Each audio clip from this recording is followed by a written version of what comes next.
Hi, Captain Steve for BoatTEST.com. And when it comes to entertaining, few boats do it better than Galeon's 560 Fly. You got to take a look at these features as I do my full inspection. Let's start right here on the main deck. Exterior entertainment will start at this L-shaped settee wrapping around this table on dual fixed pedestals. All the exterior decking is teak. It's all protected from the extended FLYBRIDGE deck 7 feet 3 inches off of the main deck. Two balconies drop down to the sides, which give us a lot more entertainment space. Let's start over on the port hand side. Not only do both balconies come out quite far, but notice there's a see-through deck so I can see right down to the water. Two removable bar stools. There's a flip-up bar that allows us to join the galley with the outside area, making it easy to serve your guests. There are rails that can go up in here with rope that goes between the rails, but I really like leaving the rails down and having it open. It gives it a much more open and airy space, more so than it already is. Take a look at the starboard side now. Talk about bringing a new take to alfresco dining. The table extends out into the balcony. For the seat back that used to be in this position, it folds down and becomes another seat, and now we've got dining for four in beautiful open air.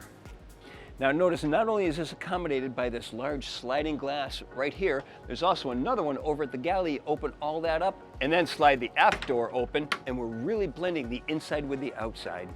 Additional galley features, well, it's U-shaped. There's storage underneath, convection microwave, a 4-burner induction cooktop, and I'm happy to see that there's an extraction fan up above that does vent to the outside.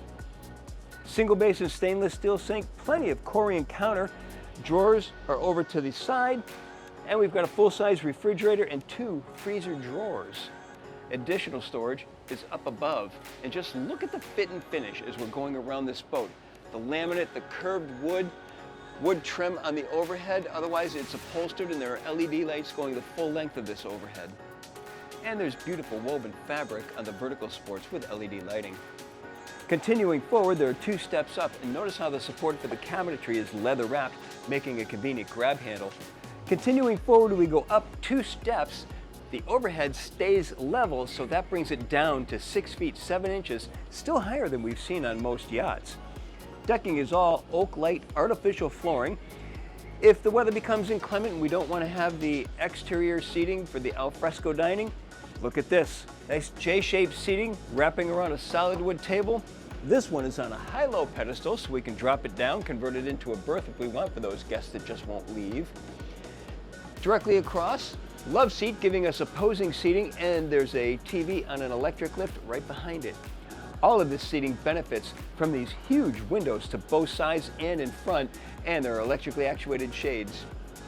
Just forward of the sofa, there's plenty of open space, and Galeon doesn't let anything go to waste. They even use it for storage. Let's move on to the accommodations of this 3-stateroom 2-head yacht accessed from a center-mounted companionway. 10-inch risers to each of the stairs, 21 inches between the banister and the side of the companionway. And this leads us to this open-air atrium with plenty of natural light coming in from the windows just forward. And we'll start with the master, which is located just aft. We come down a couple of steps to get into the full-beam stateroom. Headroom right here. Look at that, 6 feet 4 inches, which leaves us with 4 feet 6 inches over the berth. Hull side windows are to both sides, and they're huge windows with manual shades. There's a bit of a settee over here to the port side. Working desk, also doubles as a vanity. There's a mirror underneath and a sorter for the jewelry. Other storage solutions include hanging locker, drawer space underneath the berth, more storage over to the starboard side and another hanging locker. There's a TV fully forward with even more storage underneath that. Fit and finish wise, really like the work that Galeon does. I've always been impressed with it. There's even more storage up above over the headboard, which is a combination of wood and fabric with backlighting. Very nicely done. A couple of interesting features. First of all, pull-out bottle storage and a refrigerator to the starboard side. Note that the wide air conditioning vent is just over the head of the bed. The master head is located back in the companionway. This includes a large hull side window that extends into the walk-in shower. There's an electric flush toilet, vessel sink with storage under and above behind mirrored cabinetry. Also notice that there is an opening port light for ventilation, air conditioning vents, plus an extractor fan, and there's a rainfall shower. A full-length mirror is just on the inside of the door. Fully forward is the VIP stateroom, access to both sides of the island berth. Notice how the wide bow carries the beam so far forward, giving the stateroom the appearance of the master by not having that narrow bed typical of a bow stateroom. Huge hull side windows again. There are overhead skylights leading up to the foredeck. In the middle is an opening hatch that can let in natural light or a cool breeze. Another beautiful job on the headboard with storage to both sides, and it's lighted above, and then there are downlights above that. Really nice job in here. There's a beautiful fit and finish due to the eucalyptus wood, and it's available in gloss or matte finish. I also appreciate the many curves throughout the joinery. Over to the port hand side, there's a vanity with a stool that swings out on a swivel pedestal. A 32-inch TV is on the aft bulkhead. Headroom, we're looking at 7 feet 2 inches, which leaves us with 4 feet 11 inches over the berth. There's also a private entrance to the shared head. This has much the same features as the master head, including the large window that goes all the way into the walk-in shower. This will also have a separate entrance in the atrium area, so it serves double duty as a day head. And that leads us to our guest stateroom. Here we have side-by-side berths. They slide together to form a single larger berth. Headroom in this space is 6 feet 6 inches, leaving us 4 feet 11 inches over the berth. Another huge hull side window. I'm just impressed with how all of the hull side windows are so large on this boat. More beautiful work with the headboard, reading lights, storage above, storage below, and storage in front. Back to the exterior features, and stairs to the port side give us access to the swim platform, and I like that there are stairs only to one side because it gives us more room for seating and entertaining. The platform is hydraulically actuated, so it can be supporting a PWC, launch that into the water, or create a private beach. As the platform is lowered, stairs automatically deploy over on the port hand side. At the transom, there's a bench seat that flips out, giving us a great place to sit and relax and watch the kids while they're swimming in the water. And notice there's a reboarding ladder to the starboard side. There's still more entertainment aspects to be had up in the flying bridge, access from stairs to the port hand side.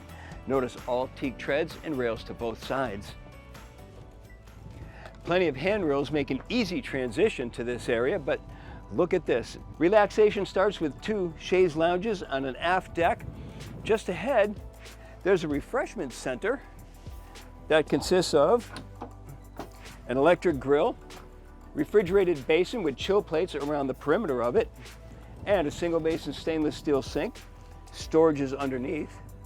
Directly across, counter space, grab rail, storage, and an ice maker. Continuing ahead, there's C-shaped seating to both port and starboard. Both of these seats have forward seat backs that flip to switch from forward-facing to aft-facing. 2 tables are both expandable on fixed pedestals with the tables closed, grab rails, and notice when they're both expanded, they meet in the middle. Storage is underneath all the seats. Fully forward, there's an aft-facing sofa with storage underneath. Side bulwarks come up 14 inches, surrounding rails step out at 29. All of this is under the protection of the hardtop, 6 feet 7 inches off the deck.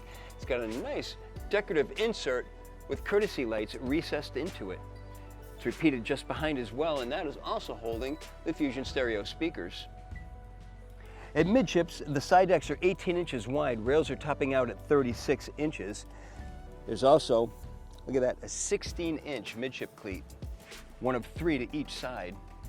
At the bow, there's a forward-facing bench seat 64 inches across. Just ahead of that, dual sun pads. These measure in at a full 74 inches. The forward cushion lifts, and there's a storage hatch under there, and we can flip out a seat back, repeated over to this position. Beverage holders are to both sides.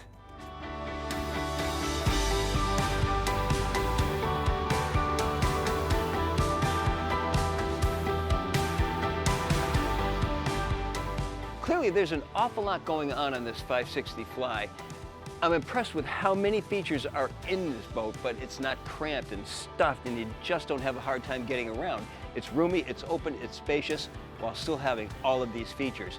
There's also a fit and finish that I've really come to appreciate from the brand, all rolled in to the 560 Fly. And that's my full features inspection. For BoatTEST.com, I'm Captain Steve. We'll see you on the water.